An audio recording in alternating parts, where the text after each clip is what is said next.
All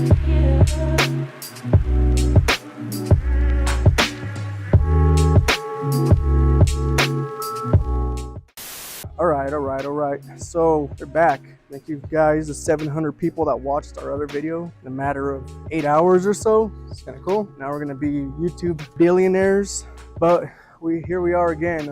Watch the last video, see how we got to this point. If you're wondering how we got here, go watch the video. Today, we're gonna set this up on our fixtures and weld these bad boys up. And then I have another frame over there. We're gonna use it as a fixture so we can weld up the center shock mount and whatnot. We also made this guy.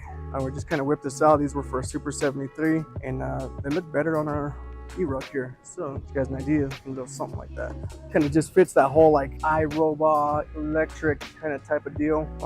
Maybe today we'll just make a little water jet bracket so it's chilling up there permanently. And if you guys want one, 2, 3, 4, 5, we have like 5 of these bracket sets laying around the shop. Maybe we'll just do like a limited run or something. I don't know. Figure it out. That being said, let's go over the bench and clean out that frame and get it ready for some fire. So I have a brand new Ruckus frame in here. We're going to use this for mock-up fixturing. Anyway, so that will finally come off, grind it flush, and then we'll get ready to mock some stuff up. Lightning strikes thunder. All right, let me go get some parts and we'll mock that up.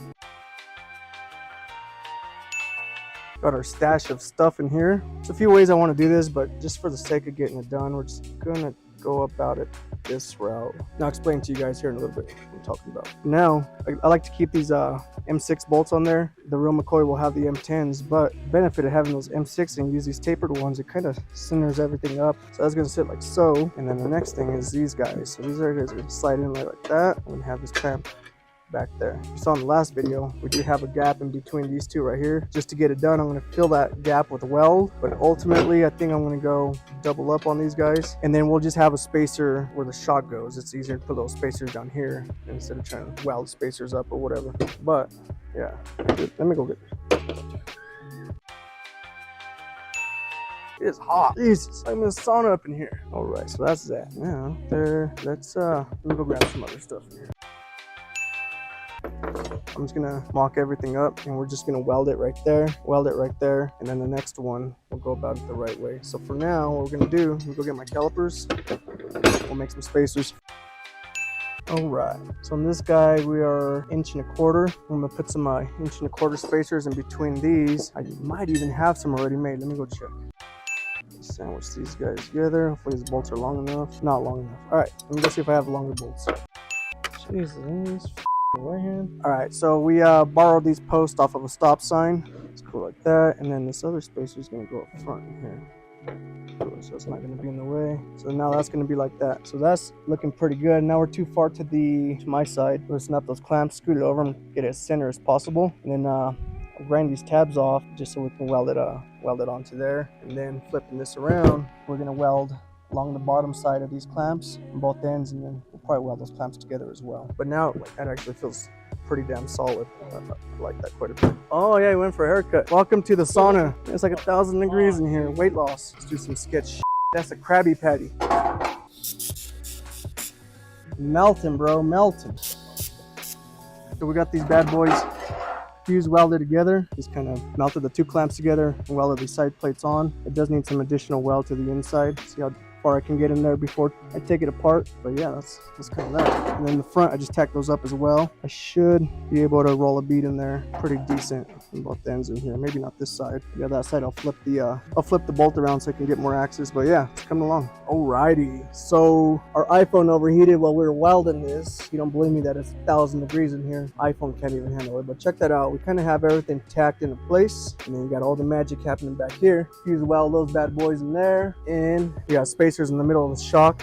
One side has a washer. It's what we got to work with right now. But check that out. I mean, overall, as a bolt-on, that looks pretty goddamn good. Now what we're going to do is we're going to go over to the E-Ruck over there. We'll fit this up, make sure everything looks cool, and then probably weld up the swing arms to the base plates, get everything bolted up, and start getting ready to put the lower mount on and having that bike standing up by itself. I'm going to cut and head over there. Cool, that looks really good. And then this will sit somewhere around there or whatever. And I like it quite a bit. Now we'll probably put something to support the motor down here, just so we can take it all apart, and then we can take these to burn them as well. All right, ladies and gentlemen, we got all the power right here. Oh, that's a heavy beast. Let's take this apart.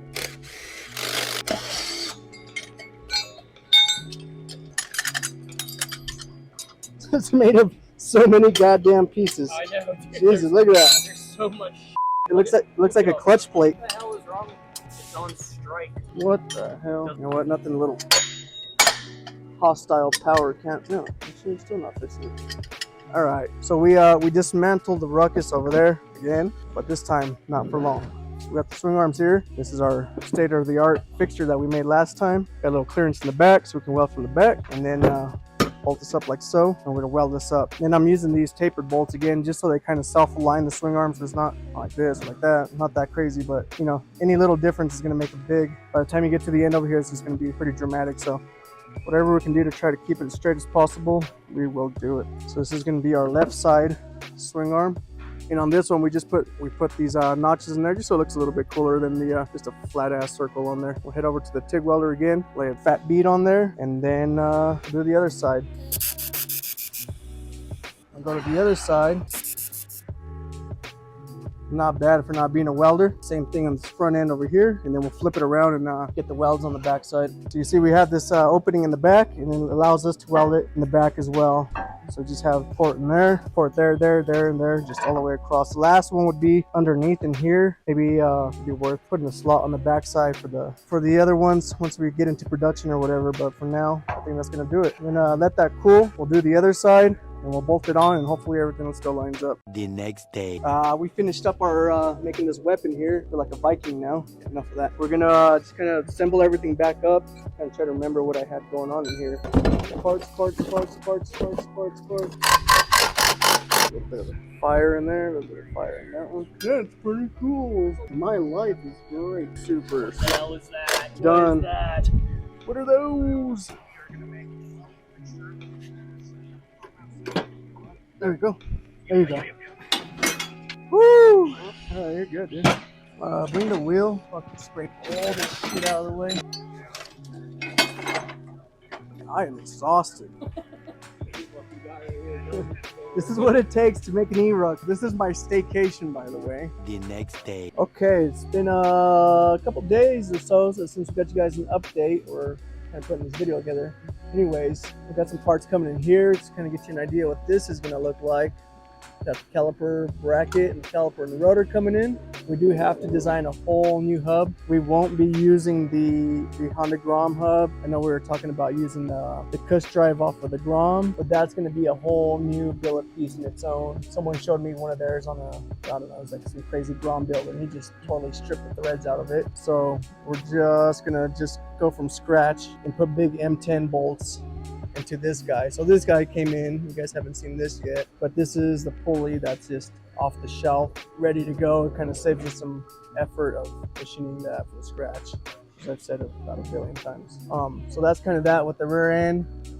Some guys have been saying that, hey, this thing is pretty fugly. What's going on? Square tube, yada yada. I've mentioned it a couple times. This is just a mock-up. This is proof of concept. Like, let's get it done, get it on the road, get some numbers, and get you guys interested. Eventually, this is it's gonna be round in the back, so it's not just a square cut off. And it'll have a little flare coming in from the bottom in here, like a gusset that's built into this plate. So it'll be like one to here, possibly one on the top. So it'll look more like our billet version that we had designed at first. Another thing we did in here, we got the center shock all mounted up. That's a bolt on, welded, ready to go. And then something you guys haven't really seen ever, this is going to be the inside of your battery box. Super simple. You got your relay just for your ignition when you hit it, when you turn it on to engage all your electronics, flasher relay, and then this box right here is going to turn your voltage from your battery, 72 volt, into 12 volt, so you can run your headlights, your speedo, turn signals, and all that good stuff. So you won't have to have the battery on this side over here. So the stock battery gone, you won't use that. With that being said, this is potential to add more range. Let me get Walk over there. This is empty now. It's not, you're not gonna have to use that, but maybe, and this will be on you guys because I'm not gonna have a battery pack in here on mine, but you can put your own separate battery pack in here and just tap it into your big battery that you have down here. Or maybe it can be like a backup if you get stranded. This will get you home. I don't know, just talking out loud, right? Another little update. We got the Speedo mounted. We got that put up onto our new billet bars in here. So that looks kind of cool. It almost looks like it just came out of the factory like that. And then we have the chappy light kind of mocked up in there. Still needs a lot of work, but some updates. You guys know what's going on. But for today, we are gonna come up in here and just have this thing sit on the floor. We're gonna weld the bar across from one end to the other. Nothing pretty, like it says, just get it done. Once we get no proof of concept, everything works, we'll go on the CAD, make it all beautiful, add gussets everywhere, just give it some flair. So today we're gonna weld that on and hopefully get this thing on the floor so we can kind of get visual on it. And we have some parts coming in for the front. We got caliper sitting in this box in here, matches the rear, rudder and stuff. Plan is to have that all buttoned up, and we're waiting for some parts from Roll and Wrench, and we'll have the front end done. After that, we could just focus on getting this thing rolling. Shout out to the guys that jumped on the pre-order. You guys are like the real top G's. You know, they're not afraid to invest in a kind of a crazy project. I know it doesn't look like much now, but these are the guys that have been following us for quite some time. They know the potential that we have here, and they know that we don't put anything that's mediocre out there. You know, everything that we do put out there, it has a lot of flair, a lot of style. It's not gonna look Fred Flintstone style. So shout out to those guys. We are gonna put some t-shirts together in the meantime for the guys that did get them on the pre-sale. Gonna get that out to you guys to support that. Plan is to, once we get this rolling, that we will start shipping out kits late December.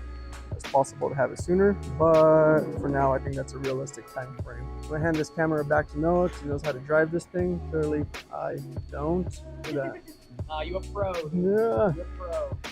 The upside down FLP is a marketing strategy. We'll see it in the comments. Upside down. People like that. Made you look. Yeah, let's get into it. Let's make some sparks fly. I'm just gonna clamp these on real quick. Cool. Now we can come up in here and move this forward and back as necessary to line it up so we can tack it. Another thing worth mentioning while we're here is this is a 12x8. So we have some of the first guys that got in the pre-order. He's like, hey, I have a 13x8. Can I use it? The answer is yes. Right now with this setup, probably not. But once we have our belt in, we'll kind of have to adjust the length according to the belts because they only make them in certain sizes. We'll be able to pull it back a little bit more and then have our tensioner and all that stuff, but pulling it back more is going to give us more tire clearance so you guys can run those taller 13s. They're not hitting on top of where the shock is over here.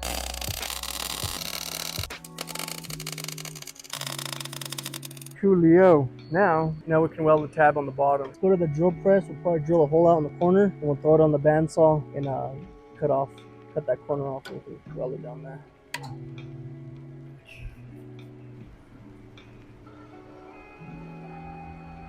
We got a little tab cut out in here, just made out of scraps sitting around. That's gonna sit like so. I'm gonna notch that off in there so it's not poking at our tire. Probably cut a little bit short, but it's gonna do for now. We'll cut that off, tack it up, and then we should be able to put it on the floor and roll it around. All right, cool. So now we can probably throw that wheel back on. Check it out, fellas. This thing is finally outside. I don't think this bike's seen like the sunlight in, I don't know, 2-3 years or so. But this is gonna get you a good idea of what this is gonna look like. If you ask me, that looks pretty cool. I mean, obviously everything's just very preliminary. There are some changes. It's gonna be a slight bit longer. I mean, for me, that length is perfect. But we do have to stretch it out because that is pretty goddamn tight in there. With the tire expansion, that'll be rubbing, and with the 13, that'll be rubbing. But I think if we pull it back 1.5 inches, it's not gonna make too much of a difference. It's not gonna look like, oh, I don't know, limousine-like. Speedo looking good up there. Next steps for us is gonna be designing the rear hub, which shouldn't be too bad. I think the hardest part is gonna be finding the axle that we want to use. Then we'll 3D print the hub itself. We'll fit it up, make sure everything's cool. And then I'll have Eric machine that out. And in that time that's happening, we're gonna tighten up all loose ends up in the front, weld the battery, what do we call that? The battery cage. We'll weld that all up, get everything settled in there. And just kind of weld everything up, get all the bolts and whatnot, get everything tightened up. So the last thing we're waiting for is that hub. We should be able to rev it up and everything. And then from there, we should be able to get you guys some real numbers, top speed, range, and that's gonna be range with our battery, which is half of what the Chai battery is gonna be. They did reach out to us. They're gonna send over some stuff so we can chop them. This dude's, he just did some graffiti and he's like going back in. Yeah, so it's I think that's gonna wrap it up for this video. You guys can post your comments and concerns and questions. Please keep the drama out.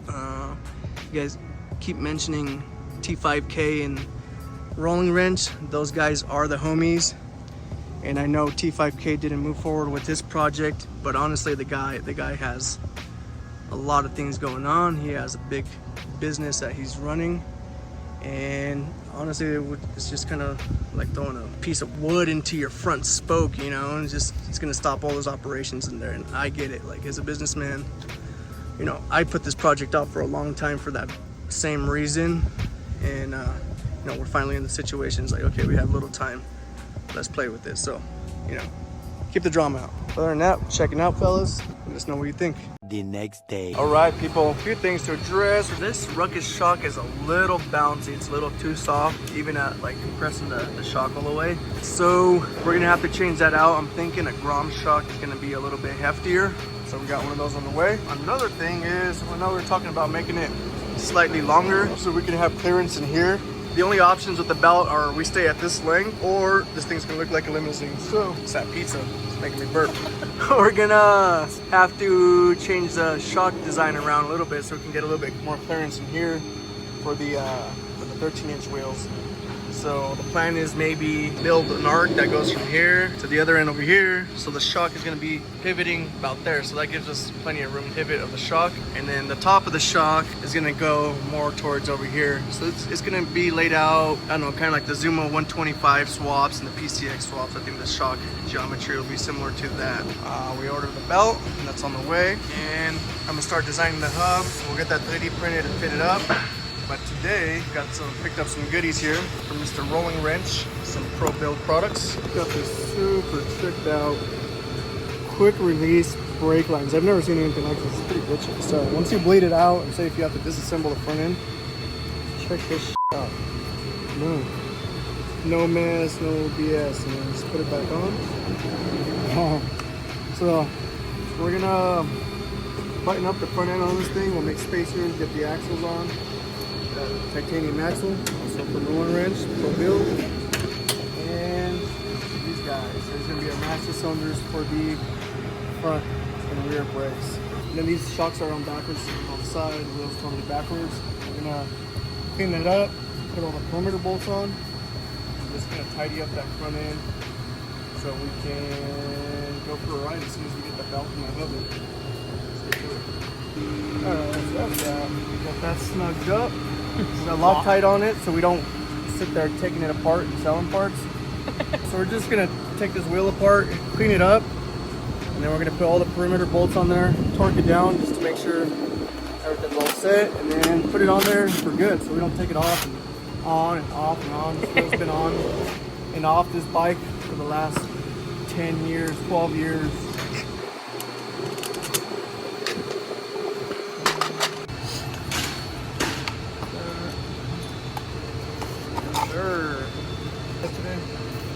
Alright, check this out. We got this all somewhat bolted up. We have to make some spacers to go in between there so the calipers lined up with the rotor. But that is looking kind of cool. We got our MML P32 adapter bracket on there, RPM caliper, and our RGS forks. And we used 15 bottles of Loctite, so it's never going to come undone. Yeah, we're not going to sell this. We measured our distance in there to get our alignment. It's going to be 1/2 inch. We're going to chop this down on the lathe. And then for the other side, got this drum spacer here. That's a little bit too long. We did some measurements. Just have to take 0.20 off of that. And that'll be set. After that, we will button up the front end, lock it all up, and then we will be good to go.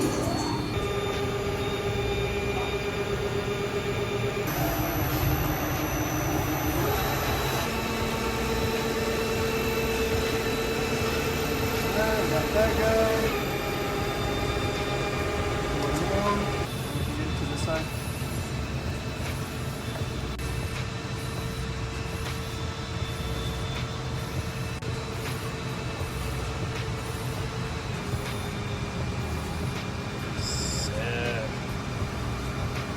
The next day. All right, fellas, I'm gonna get you some quality updates here. Now we got our social media guy that can post this stuff properly. Right here, we're working on the belt tensioner for the E-Ruck. Yesterday, I did post a different variation of this. I could probably turn it on real quick. So that was the first one that I was dealing with, which looked cool. Personally, I like it. It looks, I mean, if I was holding this billet piece in my hand, I think I'd be pretty satisfied with it. But aesthetically, once I mounted it to the swing arm, I mean, this is gonna be two different setups here. You got the one on the right and one on the left, and just kind of taking a look at it aesthetically, I don't like that, you know, this, we have this gap in here. It's just, I don't know, there's nothing really going on in there. It's just gonna, you know, stick out too far, and I just didn't like it, even though I do like the part itself. So we went through and we made something just kind of more streamlined and integrated it into the swing arm. Literally, it's inside the swing arm. So we're gonna click this here, and it kind of gives you a view of what's going on. So it's gonna be made of these two pieces, and this is gonna slide into our tubing, and this one's gonna be the one that's gonna go into the axle in here. So this will be able to slide forward and back. We've got about 3/4 inch of adjustment.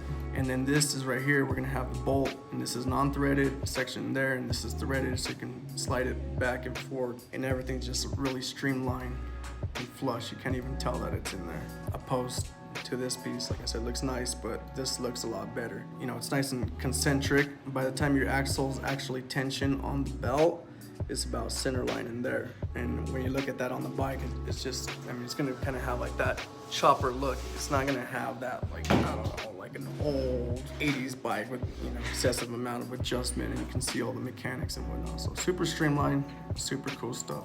So as an update on that, this is definitely a for sure thing. We're gonna stick to this. There are some fine tuning adjustments I have to make on my end just to make sure everything's gonna assemble properly. For one, you know, the material that we have has a weld seam in there, so we gotta make sure we have clearance for that weld seam. So that's why we have this slot in there. We're trying to get the material without a weld seam, but it seems like they don't have it, but that'll be fine. It's just another setup on our end, but it's gonna work perfect. So that's that. If we go onto the swing arm in here, we have our upgraded version of the hub. So we're gonna be using Ducati dampers, these little round ones in here. It just looks so much better. I redesigned it so it's a lot lighter weight. This is gonna be two-piece to here to hold the rotor. That might change a little bit. I do have this on the 3D printer right now. There's just a rough drawing of the pulley that we have, and it'll have an adapter between that one, that pulley, and the hub in here. That's gonna carry the dampers. We have that printing. Before I go and show you the 3D printing stuff, this is still the old setup. Kind of have an idea what I mean. It just sticks too far back versus just cutting it off nice and round in there. Anyway, so that's gonna kind of clean up the swing arm. And know some big concerns like, hey, that looks like it made it. Forgot the guy said, like a couple of hillbillies made it. We are not hillbillies, not yet at least. So what we're gonna do is we're gonna add a little flare to it in the bottom in here. It's gonna act as a support on the swing arm, and just a little bit more aesthetically pleasing. I might add something on the top, but not too much. I just don't wanna make it look too congested in there. And it also has more room for welding in the back. So that kind of takes care of that. Moving to the 3D printer over here. We are 57% complete. I tried to rush this thing in the printing process and had to start over about 4 times. In doing so, a couple of you guys recommended Bamboo Labs printer. That thing is pretty damn sweet. And I have to get that thing for this build because this is taking goddamn forever. Gray hairs over here waiting for this thing. But that's coming along. Once we have that, fit it up into the bike. Going towards the bike over here, we have our belt. came in. It's the correct length. It does gonna be a little tiny bit longer, but it just turns out it's just a tiny bit shorter, which is no big deal. But once we have the hub printed out, we'll fit it up, make sure everything's kosher, and then we can start machining out the real one so we can take this thing out to the real world and get you guys some numbers on the range. I'll probably roll it without the rear brake so we can drive it and do some testing, get you some numbers. But that's kind of the rear brake situation in there. It's just kind of mocked up. I personally think that brake just takes away from the wheel too much. Maybe a smaller rotor might be an option. But now that's what we're gonna do with. If you look at the T5K, he does not run a rear brake just because it has a regen braking. But for safety measures, I think all the kids, most definitely the kids are gonna be coming with a rear brake. You can choose to do what you want. But we have big ass 3/4 inch axle. Don't worry, we're not going to be using these nuts that we probably use on top of these back in the 80s. We'll have something a lot cooler than that. I'll probably have spools on the end so you can put it on a bike stand. And also those are black spacers, the axles inside. So 3/4 inch bearings, it's going to be using on the hub. And as for the shock, we are parting ways with this shock. Put her on the ground and we set on it. This shock is made to be running from here to up there. And when you put it in here, it just has so much leverage and it's just super soft, even to the tightest setting in here. So I ordered a ground shock, which is set up a lot more similar to this. If you look at it ground shocks further in, the wheels back. The stiffness on that should be pretty good. We are going to be changing the geometry to the point that this mounting point is going to be out there, and the shock is going to be a little bit more angled. But what that's going to do for us is going to give us opportunity to make this a lot cooler. So we're going to get rid of just a flat bar in there, and it gives us more clearance right here with the tire. That's really close. And once you get into a 13, that's going to be rubbing. So yeah, that's all going to change. It's going to look a lot better. Don't worry, it's not going to be all bare bones like that. We don't do it like that. So we're going to make that a lot cooler, get a stiffer shock, but overall concept is, stays the same. But yeah, hopefully once we 3D print, confirm the hub's good, we'll have all machine it. There's a battery update. We talked to Chai battery, super cool chat. He's sending us some just empty shells that we can use for mock-up, and we can get you a real idea of how close off the shelf, ready to go, batteries in a fit. And yeah, there's different options. He's telling me that this one's gonna get you more range, it's gonna get you more power, depending on what you want to do. So we'll have those here, and eventually, you know, with the numbers I have here, I can compare to what they're gonna have. This is 33.6 amp hours. I think it's something like 40. But we'll get you some numbers on that. We've got speedo mounted. Fortunately, I mounted it upside down. We gotta fix that. It looks like that's how it's supposed to go, but it's upside down, so that's not gonna work. Yeah, front end opened up. Waiting for some new brake rolls. The one we got has a wrong angle. Just waiting for those. Yeah, that's kind of the update here. As soon as we get this hook out, bring some things, or some material. Start over there, get that rolling. We'll just kind of mock it up and do the test demo for this thing. Other question we have: 12 volt, 12 volt. So how are you going to run all your electronics and turbine settings and stuff? We have a 72 volt battery here. This little box in here is DC to DC. It's going to take it from 72 volt down to 12 volt, and you can just run all the other stuff. So you will not need this guy. You can do what you want with that, and then you can get creative. You can get a little bit more range in there. You can have a battery pack, just bridge it, run it to the end. Little update. If you guys have any questions, leave it in the comments. I'm going to try to address things as much as possible. Definitely, go back and watch the videos if you first look at them. Questions you guys have that were answered in the videos, you can see the answer in there. Give us a opinion, we'll try to make a video about it so everybody gets that. Anyways, that's about it. And yeah, you know, those are upside down. It's a publicity stuff. I'll see you guys more. Anyways, over now.